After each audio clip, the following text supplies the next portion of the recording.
कितना प्यार था। विदुर जी का नाम आपने सबने सुना होगा। उसकी घरवाली का नाम सुशीला था। बहुत भगवत प्रेमी और सत्संग प्रेमी थे। उनको इतना प्यार था परमात्मा से, जहां कहीं उनकी चर्चा होती थी मस्त हो जाते थे। उनने कोई संग्रह नहीं किया। राज घर में रहते हुए भी उनके पास 2 रोटी का साधन मुश्किल से होता था। बेईमानी वो नहीं करते थे। हक हलाल और ईमानदारी की कमाई जिनकी होती है उनके हृदय पवित्र होते हैं। जिन लोगों के पास हेरा फेरी का, धोखाधड़ी का, छल कपट का, चोरी ठगी का माल आ जाता है, उनका मन मलिन, उनके विचार मलिन, उनका जीवन मलिन और उनका सब कुछ बर्बाद होता है। सच्चाई का अगर कमाया हुआ 1 पैसा भी अगर तुम दोगे, 1 अनाज का दाना भी होगा, खाएगा उसको भी पवित्र कर देगा, जो लेके जाएगा उसको भी धन्य कर देगा। इसलिए सबको चाहिए कि अपने हक हलाल की कमाई खाए, ईमानदारी का जीवन जिए, सत्य मार्ग पर चले। सत्संग नाम इसका है। अरे सच्चाई के आसपास नहीं बैठते हैं हम। नाम लेके कहते हैं कि मैं गुरु के घर का हूं, मैंने नाम लिया है, मैंने सब कुछ त्याग दिया है, लेकिन धोखा नहीं छोड़ा। हर इंसान धोखा करता है। तुम अपनी चीज को चाहे कितने की भी हो अगले से कह के देते हो, धोखा नहीं है, छल नहीं है, कपट नहीं है, बेईमानी नहीं है। तुम बेईमानी करने से पहले ही अपने मन को मार लेते हो, बुराइयों से भर लेते हो। फिर चाहे तुम कुछ भी करो दिखाने में, तुम चाहे सत्संगी बनो, चाहे तुम नाम के जपने वाले बनो, चाहे लाख अभ्यास करो, आपका मन नहीं टिकेगा। क्यों आप लोग शिकायत करते हो कि मेरा मन सिमरन में नहीं लगता? क्यों आप लोग शिकायत करते हो मेरा ध्यान नहीं टिकता? क्यों आप लोग कहते हो मुझे दुख होता है? अरे सत्संग यही चीज सिखाता है, तुम्हारे भ्रम नहीं निकले। सत्संग में जब जाओगे तुम्हारे भ्रम निकल जाएंगे, क्योंकि जीव का कर्म भोग है, वो अपना कर्म भोगेगा। चाहे वो कितने से कितना बड़ा संत भी क्यों न हो, उसका जो प्रारब्ध का कर्म है वो जरूर भोगेगा। ये है कि उसको भोगते वक्त उसका दुख और तकलीफ नहीं होगा। क्यों नहीं होगा? कि वो ज्ञान की समझ की बात है। जो जिस चीज को समझ जाता है उसको तकलीफ नहीं होती। तकलीफ हमें कब होती है? जब हम सोचते हैं कि ये मेरे ऊपर थोपी गई है, बलपूर्वक हमारे ऊपर ये दंड दिया गया। दंड नहीं दिया गया। ये संसार का नियम है। जैसा करोगे वैसा भरोगे, खोदेगा वही पड़ेगा। कैसा भी करके देख लो, वैसा कर्म भोगना पड़ेगा। आज अगर नहीं भोग पाओगे, आगे जन्म लेना पड़ेगा, उसमें आके भोगोगे। कभी भी कर्म इंसान का पीछा नहीं छोड़ता है। कबीर कमाई अपनी व्यर्था कभी न जा, 4 युग चाहे पलट जाए फिर मिलेगी आ। चाहे 4 युग पलट जाओ, हमसे कोई हमारा लेके देता नहीं है। हम शिकायत करते हैं कि मेरा ले लिया उसने, और अब देता नहीं है। देता नहीं, तुमने कभी लिया होगा, तू कर्जवान था, तेरा कर्जा उतर गया, ले लिया उसने। यह सभी तो कर्मबंदी संसार इसको कह दिया, सब अपने कर्म के लिए आए हैं। लेकिन यहां तो मैं बात विदुर जी की कह रहा था, प्यार की बात कह रहा था, लगन की बात कह रहा था। जो नाम में अपनी लगन जोड़ देते हैं, गुरु से अपनी प्रीत लगा लेते हैं, उनको कभी भी किसी प्रकार की कमी नहीं रहती। मस्त रहते थे, नाम की कमाई करते थे, उनको संसारी चीजों की चाह नहीं थी। जिनको संसारी चीजें मिल भी जाती हैं तो भी उनकी कभी तृष्णा नहीं बढ़ती है। 1 वाला 2 चाहता है, 2 वाला 100 चाहता है, 100 वाला लाख चाहता है। ये ऐसी तृष्णा रूपी हिरण है, यो भागता रहता है आगे आगे। ये जो जो भागता जाता है, तुम पीछे पीछे भागते जाते हो। छाया का माया का एक रूप है। ठहरोगे वहीं रुक जाएगी, इसके पीछे भागोगे कभी नहीं मिलेगी। भागते जाओगे, तृष्णा नहीं भरेगी कभी भी। तृष्णा को जहां भी लगाम दे दोगे, वो लगाम किसके पास है? नाम में वो ताकत है। जब वो समझ आ जाएगी तो आपके घर में है। दौड़ थकी तो वस्तु ठोड़ की ठोड़े तुम्हारे अंदर में है। सब कुछ, सारी ताकत तुम्हारे अंदर है।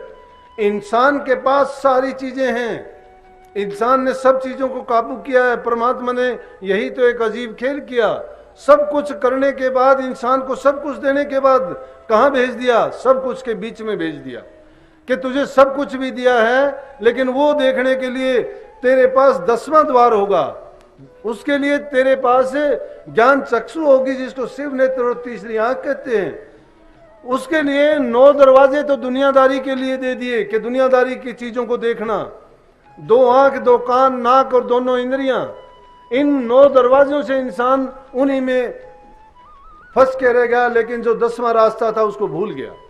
वो 10वां रास्ता इंसान के जीवन को बनाने के लिए और इस संसार के खेल को देख के फिर वापस अपने घर जाने के लिए था, सजन के पास, अपने प्रीतम के पास पहुंचने का। लेकिन किया क्या कि इन 9 दरवाजों में ही फंसने के बाद में 10वें का कोई ख्याल नहीं रहा। और जब 10वां रास्ता बताने वाले संत इस संसार में आए और जीवों का जब वो पर्दा हटाया तो उन्होंने क्या किया कि शिकायत करनी शुरू कर दी कि नहीं, ये हमें गलत बताता है। उसका विरोध किया गया, उनको दुख और तकलीफें दी गई, उनको यातनाएं दी गई, जेलों में डाला गया। क्यों डाला गया कि संसार का संत का, भगत का और दुनियादारों का बैर है। उनकी वो एक सच्चे रास्ते पर ले जाते हैं, दुनियादारी का रास्ता नरकों की तरफ ले जाने वाला है, फंसाने वाला है, जीव को भ्रमों में डालने वाला है। लेकिन संतों का ज्ञान, संतों का मार्ग और सत्संग वो जीव को इस संसार से निकालने वाला और इसके जीवन को सुधारने वाला है। लेकिन वो अपनी मस्ती में रहते थे विदुर जी, कोई जरूरत नहीं थी, राज काम कार्य करते थे। जो भी सलाह ली जाती थी दुर्योधन जैसे दुष्टों के पास रह के भी उनको बुरी चीज ने नहीं छुआ। जिस प्रकार से कमल का फूल कीचड़ में रहता है, लेकिन जो जो वो कीचड़ या पानी ऊपर जाएगा कमल का फूल उससे ऊपर ही चलता जाएगा, उसमें कभी नहीं डूबता है। इसी प्रकार संतों के जीव भी इस माया के देश में और इस संसार रूपी दलदल और कीचड़ में कभी भी फंसते नहीं हैं। उनमें रहते हुए भी उनसे अलग रहते हैं, उन पर उनका कोई असर नहीं होता है। वो चाहे लाख उसके लिए कोशिश करो, तकलीफ उसको हो सकती है, थोड़ा बहुत उनको दिक्कत और परेशानी हो सकती है, लेकिन अंत में विजय सच्चाई की, धर्म की होती है। इसलिए वो ऐसे दुर्योधन जैसे दुष्ट के पास रहते हुए भी विदुर जी उनको नेक नीति, सही रास्ता, धर्म नीति और न्याय की बातें बताता था। मानना ना मानना उसका काम था, लेकिन उन पर कभी भी बुरी चीजों ने असर नहीं किया। अपने जीवन को पाक, साफ और पवित्र रखा। जब भी समय मिलता अपना समय प्रभु भक्ति में मस्त होके बिताते थे और लीन हो जाते थे।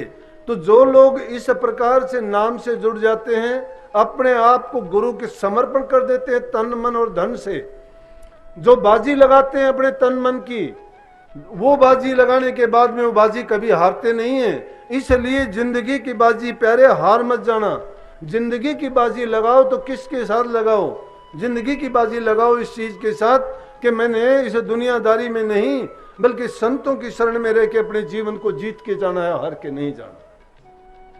विदुर जी की यही हालत थी। उनको पता चला, उनको पता क्या चला कि कृष्ण जी का एक बार आना हुआ, प्यार में मस्त सुशीला उनकी घर से, सुशीला ही नाम था शायद, उनके घर में घरवाली थी, स्नान कर रही थी। उनको पता लगा कि कृष्ण जी आए हैं, तो उसी अवस्था में बाहर आके और कृष्ण जी के चरण छुए और कहने लगे कि आज प्रभु मेरे घर आए हैं। क्योंकि जो प्यार में ओत-पोत हो जाता है, जो जरूरत की चीज जिसकी होती है और वही चीज उसको प्राप्त हो जाती है, तो उसकी मस्ती का, खुशी का कोई ठिकाना नहीं रहता।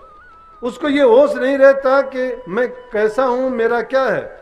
ऐसा शिब्बो बुक्की नाम की लड़कियों से भी हुआ था। वो आगरा में ही विराजती थी और स्वामी जी महाराज के सत्संग में बड़ी जाया करती थी, बड़ा प्यार था उनका। शादी नहीं की उन्होंने, शादी उन्होंने एक ही की थी जिस प्रकार से मीरा ने की थी, परमात्मा से ही शादी कर ली थी उन्होंने। जब परमात्मा को ही सब कुछ मान लिया, पिता, पति, गुरु, माता, सब कुछ, भाई, बंधु कौन है, इसी प्रकार जो संतों को सर्वस्व मान लेता है वो परमात्मा से भी ऊंचे हैं। परमात्मा तो हमें ना तो दिखाई देता है, ना हमारी समस्या सुन के हमें कोई धीर धोपना देता है, फिर भी लोग अंधे होके कहते हैं कि जो करता है परमात्मा करता है। अरे परमात्मा नहीं, भले लोगों करते तो आप हो, दोष परमात्मा को दे देते हो। फिर कहते हो कि भाग्य में यही लिखा था, कर्म में यही लिखा था। नहीं, उस कर्म को किसने लिखा था? तुमने कर्म करवा के लिखवा लिया। लिखवाता कौन है? वही लिखवाएगा जो हाजिर होके कहेगा मैंने ये किया, लिखो। ऐसे कोई अपना बयान लिख के थोड़ा कह देगा तुमने ये किया है। नहीं, जिसने जो किया है उसके निमित्त जो लिखा जाता है उसको आप लोग भाग्य कह देते हो, उसको आप लोग कर्म कह देते हो, उसको आप लोग कुछ भी कहो, किसी नाम से पुकारो, लेकिन किया हुआ आपका है। आपका किया हुआ दूसरा कोई कैसे भोग लेगा? लेकिन वो भी जब उनको भी एक बार कोई गुरु के प्रेमी आए, गुरु का शब्द गाया, और जब गुरु का शब्द गाया, गुरु की प्रेमण थी, वो भी वस्त्रहीन थी, स्नान कर रही थी, रूसी अवस्था में वहां से भागना शुरू कर दिया और जाके स्वामी जी महाराज के दरबार में हाजिर हो गई। और वहां जब स्वामी जी महाराज ने उनकी हालत को देखा, देख के कहने लगा कि पगली ये क्या हालत है आपकी। उन्होंने जब देखा कि निर्वस्त्र हैं, बोला कि हमें ख्याल ही नहीं रहा कि किसी ने शब्द गाया था गुरु का प्यार का, और हमारे वो जब प्यार की बातें सुनी, गुरु के गुण की बातें आई, तो हमें ख्याल नहीं रहा कि हमने क्या किया और कैसे हम आए। जब उन्होंने दोबारा से जाके अपने वस्त्रों को पहना, जो प्यार में मस्त और मगन हो जाते हैं उनको परवाह नहीं होती है, उनकी लगन एक ही होती है सच्ची। तो जब वो सच्ची लगन उसकी भी ऐसी थी, सुशीला जी ने जब सुना कि कृष्ण जी पधारे हैं, वो भाग के गई, जाके चरण छुए, लेकिन दूसरे ही पल होश आया कि परमात्मा मेरे घर आए, मैंने उनको बैठने के लिए भी नहीं कहा। लेकिन जो खुदा होते हैं, जो परमात्मा होते हैं, उनको सब ज्ञान होता है। कृष्ण जी अपने आप बैठ के, उनको पता था कि उसके मन की अवस्था क्या है, उसको कोई भी शुद्ध बुद्ध नहीं है, वो क्या करती है क्या नहीं करती है। उन्होंने क्या सोचा कि भगवान मेरे घर आए हैं तो उनको मैं कोई चीज का भोग भी लगाऊं, और भोग लगाने की क्या लिया, केले घर में रखे थे, केले लेके आई है और उनको छील के उनकी गिरी तो डालती जाती है और छिलका कृष्ण जी को खिलाती जाती है, और कृष्ण जी मस्ती में उस छिलके को ही खाते जाते हैं। विदुर जी को पता लगा तो वो भी आए और आके देखते हैं तो उल्टी लीला है कि केले की गिरी तो निकाल रही है, छिलके खिला रही है। कहने लगे सुशीला ये क्या करती है, तू तो छिलके खिला रही है। तो विदुर जी ने एक केला छीला और उसकी छिलके को फेंक के गिरी को जब खिलाने लगे, कृष्ण जी ने एक निवाला उसका लेके कहने लगे विदुर जी केला तो आपने खिलाया है, लेकिन इसमें वो मिठास नहीं है जो छिलके में मिठास था। प्यार इंसान की भावनाओं में, विचारों में और ख्यालात में होता है। इंसान की नजर और चेहरा बता देता है कि कितना प्यार है। लाख छुपाने की कोशिश करते हुए ये इंडेक्स है। इंसान का मस्तिष्क इंसान के दिल की बातें एकदम दिखा देता है, लेकिन जानेगा कौन, पढ़ेगा कौन, जिसका वास्ता पड़ा है इस मन से। लेकिन इंसान इन संसार की चीजों में, संसार के पदार्थों में इतना अपने आप को डुबो लिया है कि इसको ये सूझबूझ नहीं रही कि मेरा फायदा किसमें है, मेरा नुकसान किसमें है। अरे संतों के पास जाके भी तुम्हारा जीवन नहीं सुधरता है। संतों के पास जाके भी जो लोग खाली आ जाते हैं, नाम लेके भी जो लोग उस नाम की कदर नहीं करते हैं, और संतों का उपदेश दिल में नहीं बैठता है। क्यों नहीं बैठता है? कि मन हमारा पहले से भरा हुआ है। इस मन की बुराइयों को निकाल के मन को खाली कर लीजिए और संतों के वचन को उसमें रख के उसकी तुम कदर करके देखो। जो जो नाम की कमाई करते चले जाओगे, तुम्हारे मन के अंधकार दूर होते चले जाएंगे। और जब मन तुम्हारा चंगा हो जाएगा तो मन में ही सारी चीजें पैदा हो जाएंगी।